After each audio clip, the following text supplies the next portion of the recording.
சின்ன கிராமம் திண்டுக்கல் பக்கத்துல எங்க அம்மாவுடைய ஊர். அங்க ஒருத்தர் இருந்தாரு, ஹாஜாபாய்னு ஒருத்தர் இருந்தார். ஒரு சாதாரண மனிதர், சைக்கிள்ல தான் வருவாரு. அவர் வருவாரு, ஃபுல்லா பாத்ரூம் எல்லாம் கிளீன் பண்ணுவாரு. காசு யார்ட்டையும் கேட்க மாட்டார், அவரா கிளீன் பண்ணுவாரு. பள்ளிவாசல கூட்டுவாரு. வெளியே இருந்து யாராவது தொழுகைக்கு வந்தாங்கன்னா அவங்க காரெல்லாம் கழுவி விடுவாரு. யாராவது கொடுத்தா வாங்கிக்குவார், யார்ட்டையும் கேட்க மாட்டார் அவர். ஆனா என்ன சொல்லுவார், யார் முசாவா பண்ணாலும் எல்லாத்துக்கும் முசாவா பண்ணுவாரு. நான் ஹஜ்ஜுக்கு போறேன் துவா செய்யுங்க, நான் ஹஜ்ஜுக்கு போறேன் துவா செய்யுங்க எப்படி சொல்லுவார். அப்ப நாங்கெல்லாம் சின்ன பசங்கள்லாம் அவரை கேலி பண்ணுவோம். ஹஜா பாய் எப்ப ஹஜ்ஜுக்கு போறீங்க, எப்ப பாஸ்போர்ட்லாம் எப்ப, இந்த வந்துடும், அடுத்த வாரம் பாஸ்போர்ட் வந்துடும், அடுத்த வாரம் டிக்கெட்லாம் வந்து போயிடுவேன் அப்படின்னு சொல்லுவார். எப்ப கேட்டாலும் இதான் சொல்லுவார். நான் அப்புறம் ஓதி எல்லாம் முடிச்சு பெரிய பிள்ளை ஆயிட்டேன். பட்டம் எல்லாம் வாங்கின பிறகு நான் ஊருக்கு போறேன்.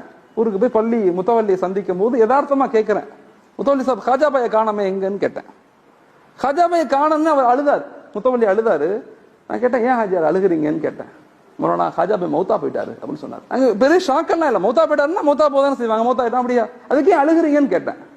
கேட்டு சொன்னாரு, மொரானா எங்க மௌத்தானாரு தெரியுமா, மக்கால போய் மௌத்தா போனாரு. எங்க மௌத்தானாரு, காபால போய் மௌத்தா இருக்கு. எனக்கு ரொம்ப ஷாக், எப்படி ஹாஜியார் அப்படின்னு கேட்டேன்.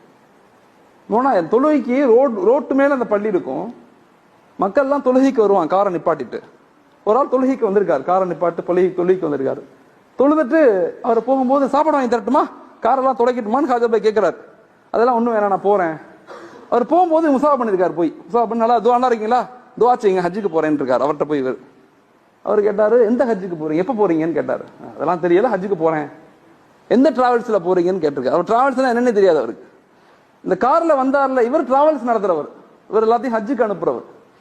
முத்தவல்லியை கூப்பிட்டு கேட்ட உடனே இப்படி சொன்ன உடனே ஒண்ணுமே செய்யல வந்தவர். ஹாஜாபாய் உங்கள்ட்ட பேக் இருக்குதா அப்படின்னு கேட்டார். எனக்கு ஒண்ணுமே இல்ல.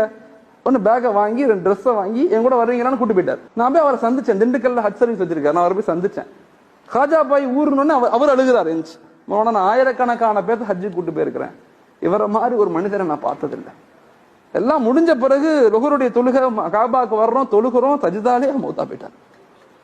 எவ்வளவு பெரிய வாய்ப்பு, அவர்கிட்ட ஒண்ணுமே இல்ல, ஓட்ட சைக்கிள் மட்டும்தான் இருந்துச்சு. ஆனா அல்லாஹ் அவரை எங்க கொண்டு போயிட்டான். சில பேர் 50 உம்ரா செய்யறோம், 50 உம்ரா, மவுத்து அங்க ஆகணும்னு, மவுத்து கிடைக்கல, இங்க வந்து தான் மவுத் ஆகும். 10 ஹஜ் செய்யறாங்க, அங்க மவுத்தா போகணும்னு, வாய்ப்பே இல்லை, இங்க வந்துதான் மவுத். மனிதர்களை யாரையுமே இவங்க தாழ்ந்தவங்க உயர்ந்தவங்கன்னு நினைக்காதீங்க. எல்லாரும் உலகத்துல எல்லாரும் உயர்ந்தவங்க தான், எல்லாம் நல்லவங்க தான்.